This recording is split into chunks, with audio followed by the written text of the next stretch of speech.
guys! Welcome dito sa The Sun at Tarot. Ang reading nito ay for collective for anyone who can resonate. Sa reading nito, this is a general and they collective reading. Your energy at this time. Stable. Matibay ang pundasyon mo. Positive. At there will be a celebration. Mag-celebrate ka. Pwede. Upright ba yan? Nagsiselebrate ka kasi meron kang wish o gustong-gusto na mangyayari. Kasi may mag-end, matapos, o may masaktan. Ayan. Ano pa ang about sa'yo? Five of Pentacles. Nagsasuffer ka ngayon. O konti yung pera mo. Pwedeng ganon, no?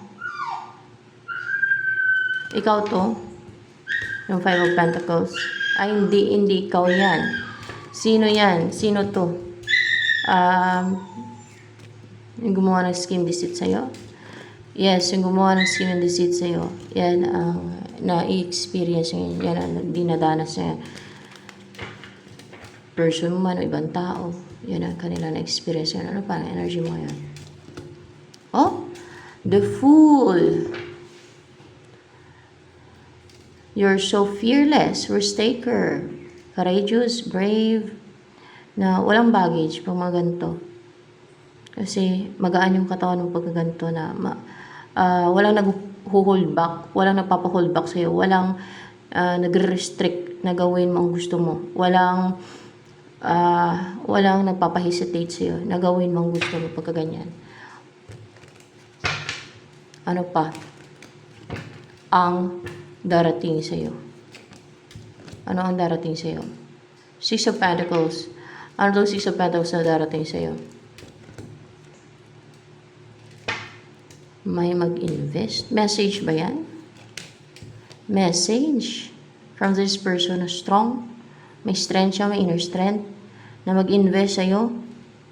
Oh, na maging generous. And happy siya na mag-invest sa'yo, na i-message ka. Alam yung feel niya. Gusto ka na i-message. Yan. And the Wheel of Fortune. Upright ba itong Wheel of Fortune? In reverse talaga siya. Ano itong Wheel of Fortune in reverse na darating sa'yo?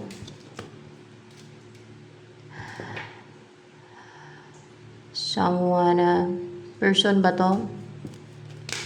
Yeah, it's a person. Person yan. Na parang stuck. Na hindi siya fortunate right now. Yan ang darating sa'yo. Person na hindi siya fortunate right now or hindi siya fortunate right now. Hindi siya ang nakatadhana sa'yo.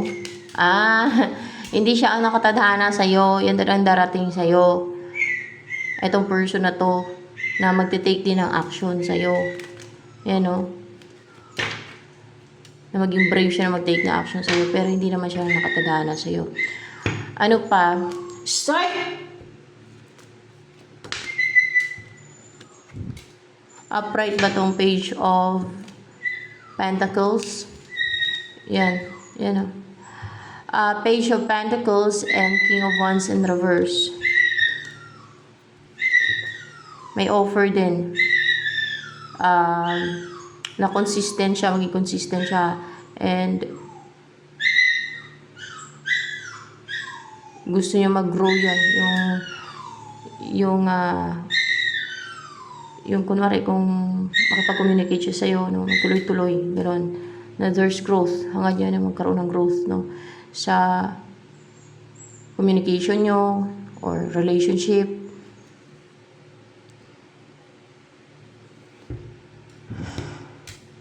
Pero may insecurity siya, guys. Or hindi siya ganun ka-confident. Kaya siyang tiwala sa sarili niya, parang ganun ba? Hindi siya ganun ka-believe sa sarili niya. O maybe, tingin niya, hindi siya ganun ka-attractive. Ito ba yon yung The Wheel of Fortune? Siya yan. Siya yan.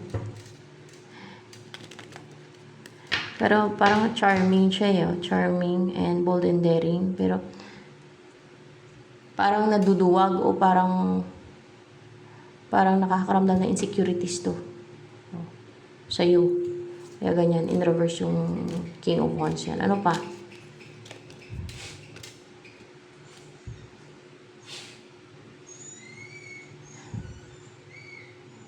And parang tingin niya din sa'yo, hindi ka attractive. Hindi. Meron pang Queen of Wands in reverse dito na darating. Manipulative, trickster, manifestor. Anong gagawin ni Queen of Wands in reverse?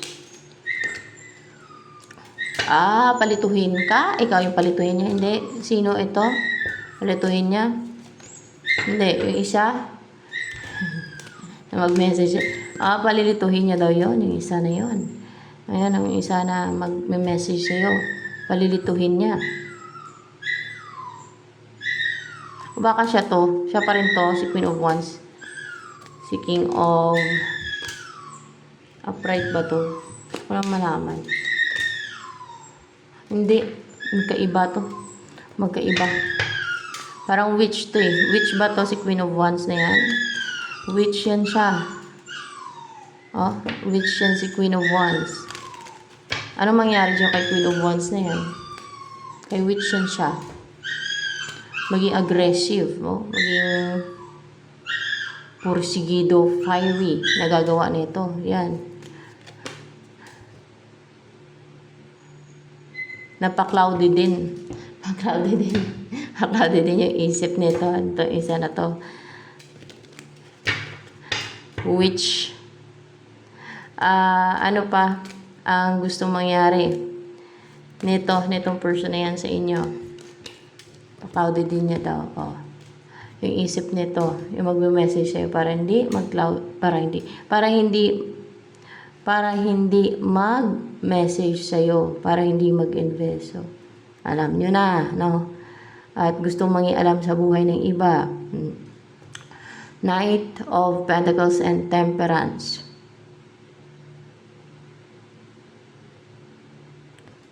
Mag-offer sa'yo ng serious offer na pang long-term na relationship ang mag-commit sa'yo. At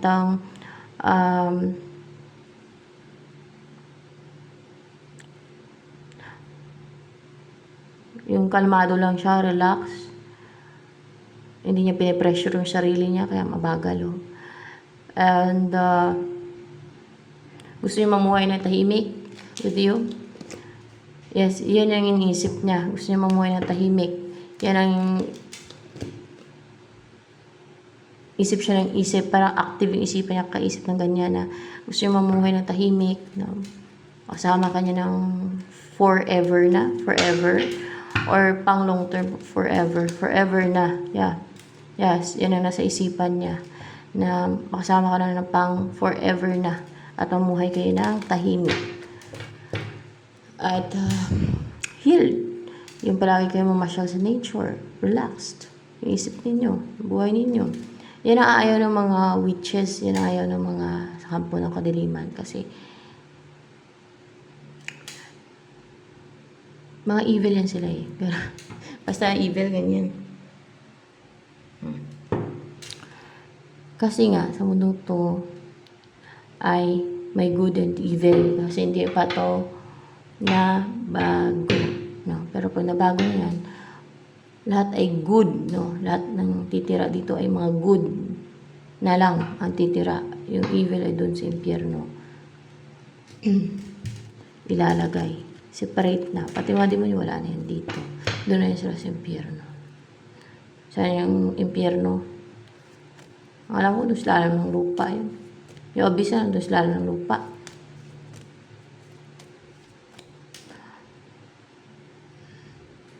Ano ba yung abyss? Sa ilalim pa yun ng impyerno.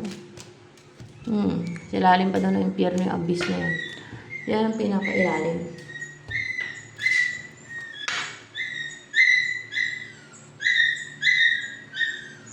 Yun ang alam ko.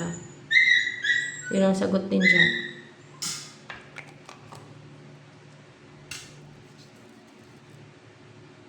Wait lang. Huwag ka nang pumasok at papasok. Mahal ka ba ng person mo? Hindi. Mahal ka ba nito? Ito mag-message sa'yo? Hindi. Itong isa na seeking of one's universe, mahal ka ba niyan? Hindi din. Pero hindi ka nila mahal.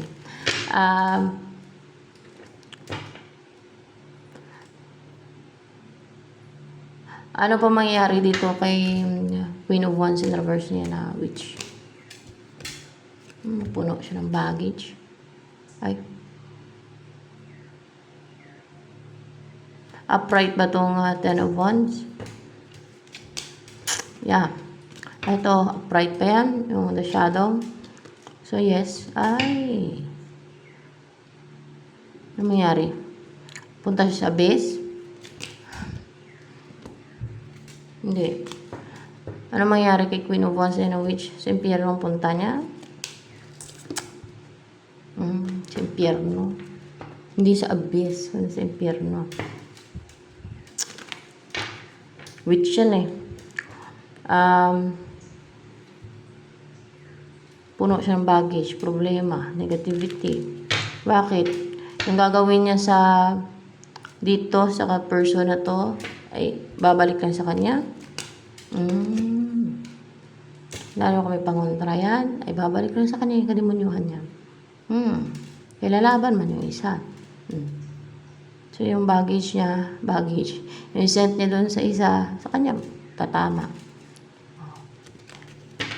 Ewan ko lang, kailan hatulan si impyerno yan. Pero pag mga ganyan, si impyerno yan, hatulan niya sila. Afterlife. So, ano pa ang energy mo ngayon? The child, oh. Inosente na parang bata. Yan, the child. Parang nakaka-calm, so charming, adorable, charm. Ano pa? Ay, bibo-biba. Na confident ka, courageous, and strong yung vibe mo. Malakas yung vibe mo. Oh my gosh. So, and confident ka na ipakita yung totoong sarili mo. Yung abilities mo, who you are. Yan. Ayun ang ayaw ni Witch. Kasi, insecure rin sa'yo for sure. Insecure ba sa'yo si Witch? Yan si Queen of Wands in reverse. Insecure ang kay Queen of Wands in reverse.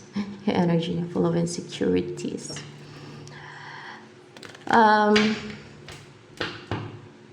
Ano pa? Ano mangyari sa kanya doon sa impyerno?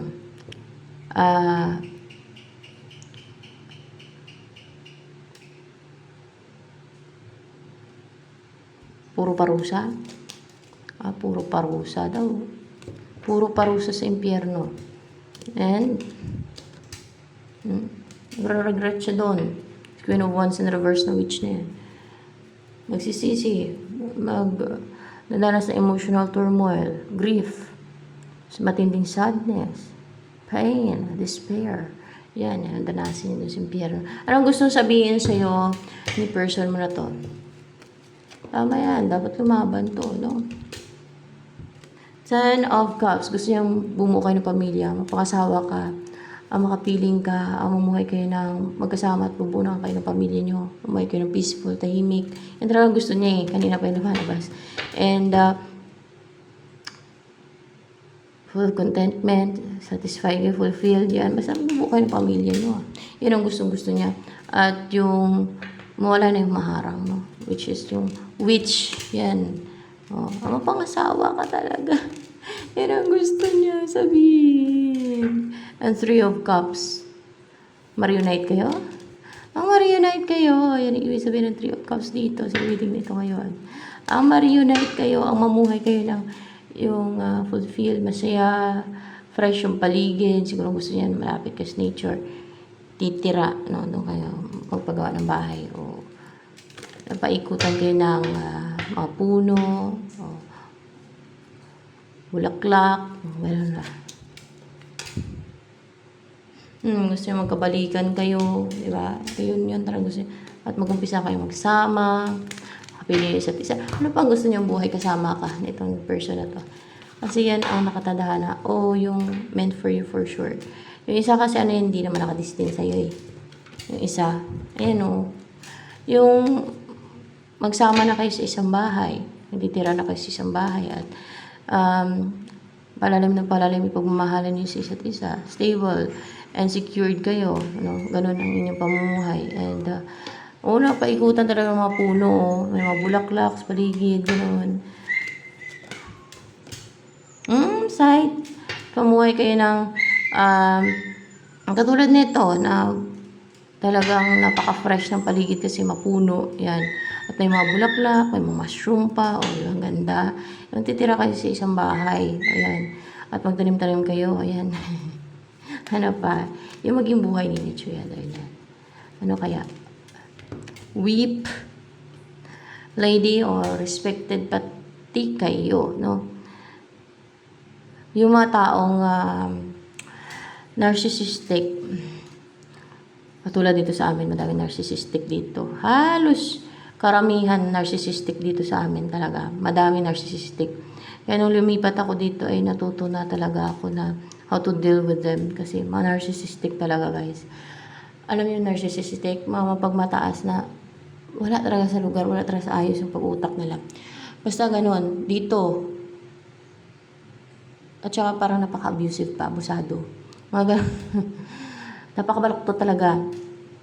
Mga narcissistic. Paano kasi ang daming addict dito, guys? Dito sa amin. Oh. Pati ata yung anak nila na, ano ba yun? Pati anak nila, kasi syempre galing sa dugos nila eh. Ano yun? Pati anak nila, may sabaw na din ng drugs. Kasi galing sa dugos nila.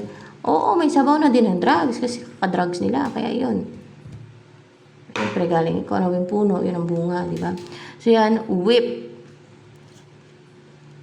Kaya pag mga narcissistic, they will never respect anyone. I-lift nila yung sarili nila, bastusin nila yung iba. Ganon. Ako natututo na ako mapag-deal, no, dati.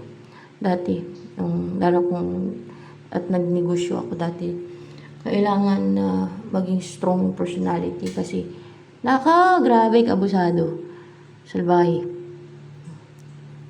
Whip. Kasi pag mahina ka, lalo may negosyo ka, hindi ka nila babayaran. Patarantaduhan ka na lang nila. Mga ganun ba? Whip, ganyan ang mga narcissistic at mataas yung tingin nila sa sarili nila. Ay, grabe. Pero, ano ang narating? Wala man. Ganun lang talaga yung utak nila. Akala nila, taas nila. Pero wala naman narating. Balik ta rin pala na gagawa sila ng deceit para ilain ka. Na nagsisikap yung tao sa buhay, gusto nila hilain para sila yung aangat. No? Pero hindi naman sila umaangat. Kahit anong gusto nilang umangat, hindi naman sila umaangat. Hindi naman sila marunong sa buhay, hindi sila nagsisikap. Kasi ang buhay dapat diskarte lang kasi ayaw nilang umangat yung iba. Gusto nila sila sana umangat. Kaso, puro naman sila toksikan, addiction, bisyo, sugal, inom, chismis. O paano sila angat? Paano sila asenso? Wala. Ito. Tapos gagawin na lang witchcraft yung nagsisikap. Ayaw nilang masapawan daw.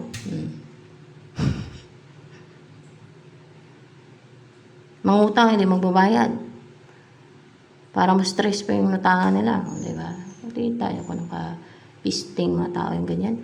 Whip. Sa ibang lugar, meron din mga ganyan. Pero dito talaga sa amin, madami dito. Whip. Kaya dito ako nilagay eh. Hindi pa ata natapos yung Hindi pa ba natapos yung yung training ko dito sa training camp ko. Dito sa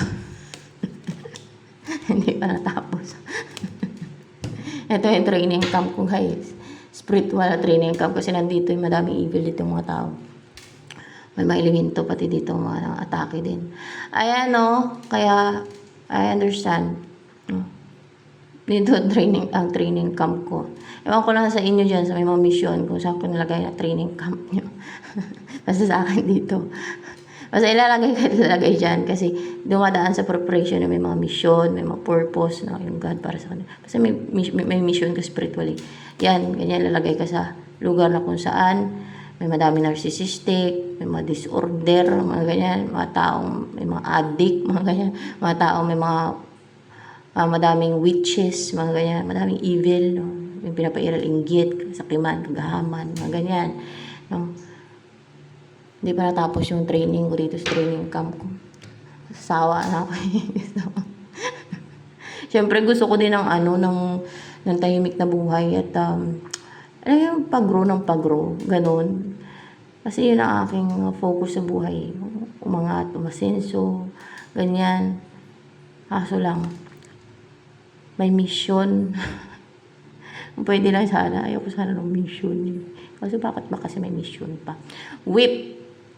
At hindi ko lang gagawa yun na sinabi niya sa akin ng God yun. At kahit manggagamot na sasabi sa akin.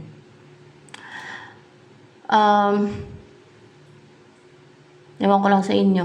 Sabihan ba ka ng mga manggagamot? Kasi kung marunong sila sa mga ganyan, timingan nyo, sabihin niya sa inyo na may mission kayo. Na mga ganun. Binigay ng God, ganun. Ganyan. O kaya mismong kausapin kayo ng mga anghel, no?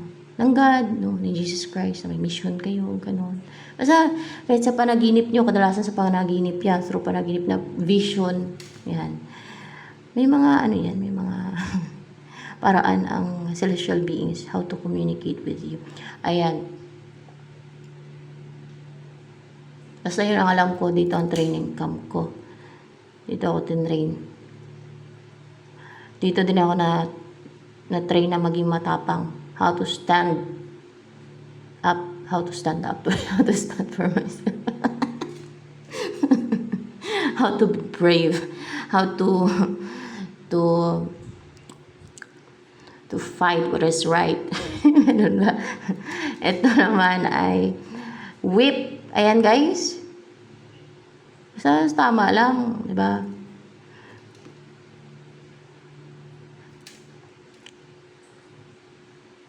Kung pinaglalaban mo yung tama, walang mali doon.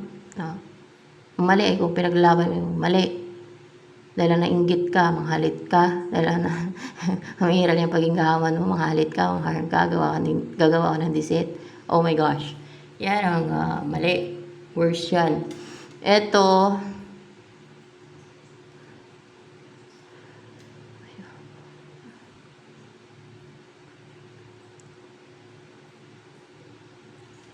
para bang may whip na matakot na lumapit sa inyo yung mga evil forces, di ba? Pag whip, takot yung mga evil forces dyan, yung mga like demonyo, no? Kahit aswang, di ba? Aswang kahit sa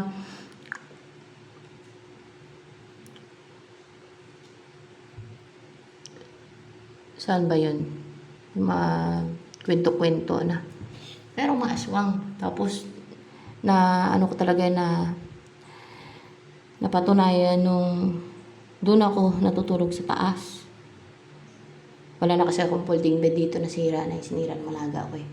Ginawa nilang higaan nila, sinira pa, kinukutkot nila. Kaya hindi ako magtulog doon sa taas. Kasi nakikita ko yung vision ko na may aswang, atake pa nga eh. Minsan sa ilalim ng folding bed ko eh. Basta nakikita ko siya eh. Pagpikit yung mata ko, pag tulog ako, ganun. May ganun akong kakayanan. Ewan ko lang sa inyo. Baka hindi pa na-develop yung sa iba dyan. O ewan ko lang sa inyo. Kasi kailangan ko yun sa mission ko, di ba? Yung ganun. Kailangan ko yung sa mission ko. Yung ganun mga kakayanan. Ganun yun sa inyo. Kung meron man kayo, wala. Kung wala, eh, hindi nyo kakailangan sa inyong mission. O wala yan sa mission nyo. Hindi nyo nakakailangan ninyo. Kaya ganon. Pero kung meron, di kakailangan ninyo sa mission nyo. Binigay ng God yun para kailangan ninyo sa mission nyo. Ganon. Anong gusto sabihin sa'yo? Basta yun ang alam ko, may mission ako. Sabi sa akin eh. Hindi lang through sa vision, sinabi sa akin ng God at ni Jesus Christ. Kundi, pati din manggagamot. Ako kasi parang it's unbelievable ba? May mission ako, parang ganun. Kaya pinadaan pa ako doon sa mga gamot talaga para ma-convince ako, ganun. Pero kung ako na papili na, ako na may mission kasi mahirap. Sinong gusto may mission dyan? Spiritual yan. Hindi ka naman yayaman dyan. Charot, joke lang. Pagka ganun kasi, more on, pero okay lang naman. Kasi, it's from God, no? Okay lang naman. Pero kung papiliin ako, mas gusto ko yung walang mission. Kasi, isipin mo dadaan ka sa preparation. I-training ka. Oh, tulad dito. Diba, may mga training ako pinadaanan, no? Diba, sure. Oh. Sa inyo, ewan ko lang kung anong training nyo sa buhay. Meron kayo. Ano yung, sa yun ang alam ko. Yan, sabi sa akin eh. Yun ang i-share ko sa inyo. Ano yung gusto sabihin sa'yo nito? Ng person na mag-message sa'yo. Gusto kanya mapangasawa?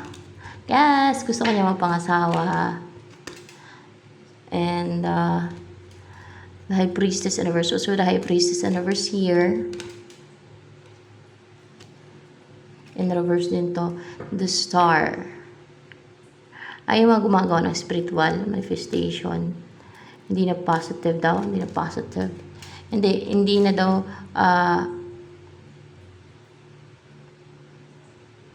hindi maging positive yung result ng mga pinagagawa nila. Hindi na maging positive yung mga result ng pinagagawa nila. Sinusuyo nila tong person mo eh. O, di ba? Iyan yung balak ni, ni Queen of Wands kanina in reverse. Hindi na maging positive yung result na mga ginagawa nila dito sa person mo. Yun ang sinasabi ng person mo. So, ito na naman guys for collective reading.